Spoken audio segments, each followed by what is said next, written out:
So we're about to go pick up some wheels and tires for the Clatter wagon. And I know what you guys are going to say. Why'd you do it that way? Why didn't you do this? Why didn't you go old school and all this stuff? But I was searching the forums, searching YouTube, searching pictures of these military trucks, and it seems like everybody does the same old thing. They get the, they restore the army truck, and there's nothing wrong with that. I wanted to do something different. I wanted to make a tow rig, a recovery rig, so we're going to go pick up some wheels and tires. Soon we're going to be doing some body modifications. You'll have to stay tuned for that.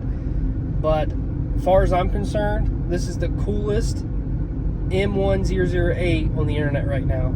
Honestly, what we're about to do is going to make this truck look sick. It makes it look mean. It gives it a totally different look than what it has. So let's go pick up the Clatter wagon.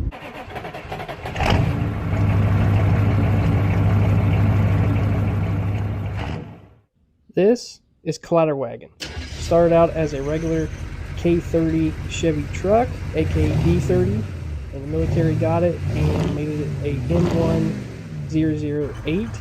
It's a 6.2 Detroit diesel, stainless 60 in the front, 14 bolt in the rear with a Detroit locker. Has very low gears. This makes a perfect truck for a recovery rig and also a tow pig.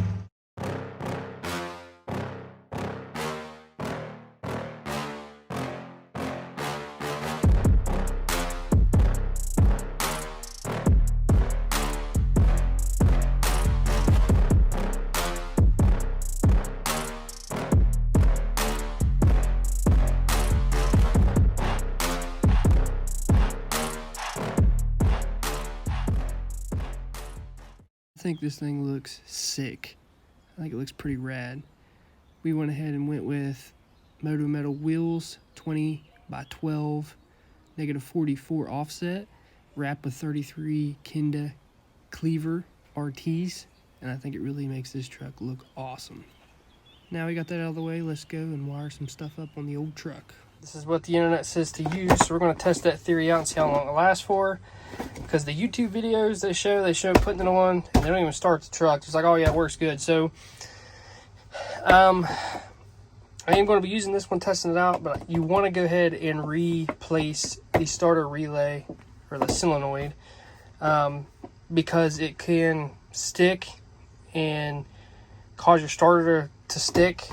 It could cause a wire to melt. It has been reported. So I do recommend going ahead and doing this mod. All right, so got that pulled down out of there. It comes out of here. What you're looking for right here. I'm never going to use this again because these are problematic. So I'm just going to chop it off right here. All right, so I put some tape around these. The dust and stuff wouldn't get up in there. Water or something, I don't know. And look,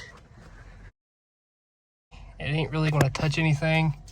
So I didn't bother taping it up here or anything, so it's not really going to touch nothing. So that's good up in there. It's all bolted and secure. Let's start it up. It's back together. You can't see anything, so let's go ahead and put the batteries back on, and then we'll start it up.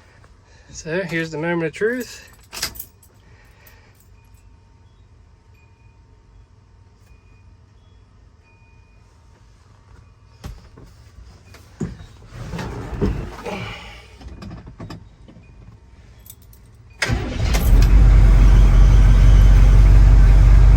Started right up. You have a lot of stuff we got to wire up, and I don't want a bunch of toggle switches in the truck, right? And if you know anything about military Chevy trucks, 80s, they have a few problems with the glow plug card, and a lot of people like to put high idle switches on a toggle switch, which I'm going to do that. But I want my glow plugs to be on a manual switch. That way, if that card ever blows out, I can do it myself. So we went ahead and picked this up. This is actually budget friendly, and this is actually a really nice kit. Switch panel feels just like the other one. This is actually pretty heavy. Has a light switch, has a power button, has a nice little plug. But I like this fuse box because it's actually really nice. Just pop it open. So here is the fuse box. Another reason why I like this, you don't have to run a ton of wires to the battery. You have one power source right here, and once you hook that up, you can run it right to your switch, because these are all numbered. So the best thing about it is we have 30 amp and it goes all the way down to 10 amp, and the same thing on this side, right? Should be number 1 right here. And it goes all the way up to 6, 7, down to 12. Basically it's sitting right here. I have a battery right here and a battery right here because I have a 24-volt system. So this should work pretty good. So I ended up putting it right here by the light switch. That way I can just reach over here and do what I need to do. Power hooked up. I have fog lights on the front of my truck. It's going to be the 3rd switch on the panel at the top. So 1, 2, 3. I have a wiring harness for my grill lights. So they're right here.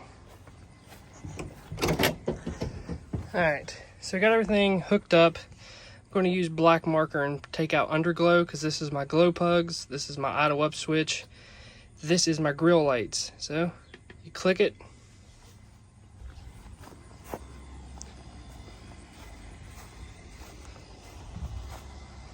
And they work.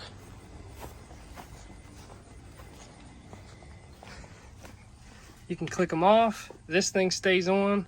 Or you can turn it off like that and it don't use any power. Super simple. So now I have my glow plugs. I can idle up my truck and turn my grill lights on, and whatever else I add I can put on here. This thing has tons of features too. It's in the instructions. So super easy to wire up. I love this because you get a bunch of toggle switches and a bunch of wires going to the battery or the fuse box. You have a separate fuse box that the wiring goes to, and basically this runs everything. All right, so here's an update of everything I got now. Got my glow plugs, idle up, my grill lights, I got USBs, tray lights I call them, it's for the top of my bed, air horn, and some rock lights. In the future, I'll add stuff to these. Just blacked them out. I have a ton of them left.